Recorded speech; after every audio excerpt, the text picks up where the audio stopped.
igama lami ndinguNontombi Mrhebe. Ndisebenzela apha e-old age home, former old age home, 194 Maphanga Street, Maphanga section, Mlala Street.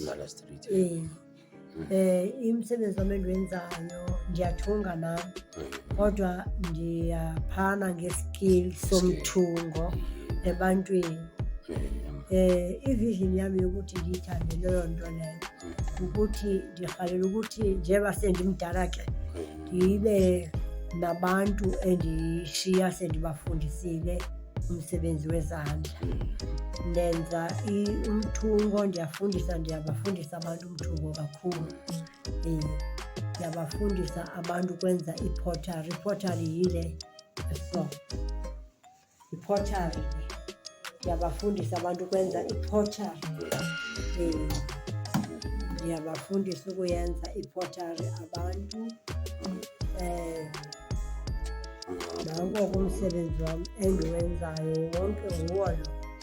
Umsebenzi wami ke nawe xa ngaba uyanantsika, uyafunwa loo nto uyithungayo, ufuna sikuthungele, uyakwazi uyizisa sikuthungele. Le nto uyidingayo sikuthungele yona. Siyakwazi ukuyenza leyo nto leyo. Simile ke apha kule ndawo yase-old age home. So far mamzo, ama-challenges enohlangana nawo amaphi, nama-students wenawo angaphi, nalaba seba-qualified mamzo? Ama-student wethu ngonyaka siba nawo abeyi-6 or 7, ngoba andithandi uthatha kakhulu ngoba ndifuna ukohlulwa ngabo, ngoba ndifuna ukubafundisa ngendlela erayithi. Wonke ama-tradition ndifuna ukubafundisa wona. I-challenge endihlangana nayo kakhulu yindaba yemali. Imali ayikho kakuhle ngoba abantu abasebenzi, ngoba imishini yeyami ngazithengela yonke le nto, zange ndisapotwe nayi-government. Konke okulapha ngaphakathi ndizenzela. Imali iyandihlula ngoba nokuthi ndimaintheyine le ndawo, ukwazi urenta, ndenze nezinye izinto, i-material, angikhoni kahle ngoba bendingathandi ukuthi abantu ka bezofunda apha bathenge i-material ngoba abantu abanamali bendirhala bafike ndine-material. Nayo i-challenge endinayo. I-challenge onayo mama, ngiyawuva mamzo. So ngizwa ngathi kunabanye abantu bakhuluma ngapha. Bakhona abantu abakhuluma ngaba yibo ama-student wami, kuba kwi-weather ibindlela awekho wonke, ayithula akhona. Okay, singafuna ukubona imishini yakho. Masiyibona.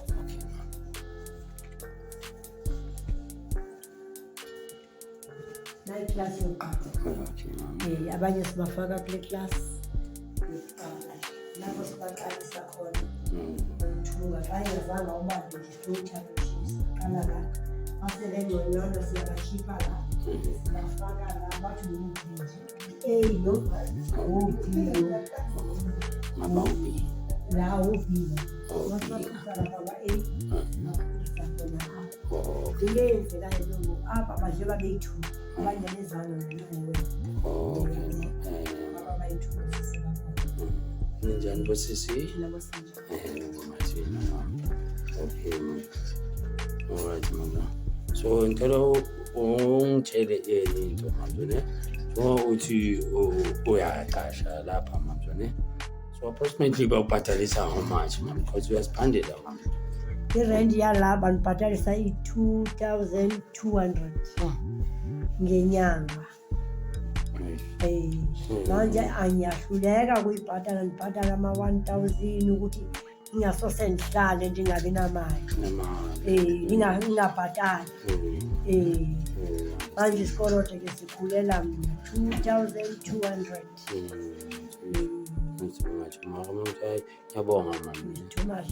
And uma bephuma la sibafaka lana ke. La i-matric yabo. I-matric yabo. Yeah, i-matric yabo. Matric yabo.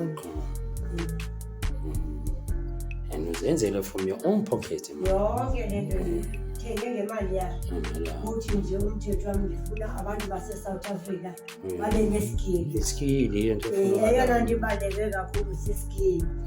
Ngikhumbula 2015 bengisenza i-household pine gel, ngiyi-manufacture from scratch, bengiyi-manufacturer la yiyo yenzela amadosi la. Pine gel, handy aid, dishwash, ndisenza nama-foam bath. Ngokuthi-ke nawo bengiwayenza ngiwa-manufacture ukuthi ndinikeze i-community yami ithengisa bakhona ufumana imali khona ukubabhatala nge-commission. Ndaphelelwa ngokuthi-ke kwe-COVID yavela i-COVID yamosha konke i-COVID. Ngabe-ke manje simile ngoba lokhu abantu njengoba besokola ne-crime ingaka ukuthi abantu abasebenzi and nathi thina abantu bezikili asinabo abantu bokhona ukuthi basisupport ukuthi sikwazi ukuthi sikhona ukudala amathutyanyana emisebenzi ebantwini. Lo message usondlulisa manje uzobona public abantu bazofuna ukuncedisa bazoza bazoncedisa manje. So ungasho amanamba wakho manje? Amanamba wami athi 073 862 3282. Nontombi Mrhebe. Sebenzela kwi-Thuba Primary Cooperative. Sibonge manje. Sibonga kakhulu mama for umsebenzi owenzayo.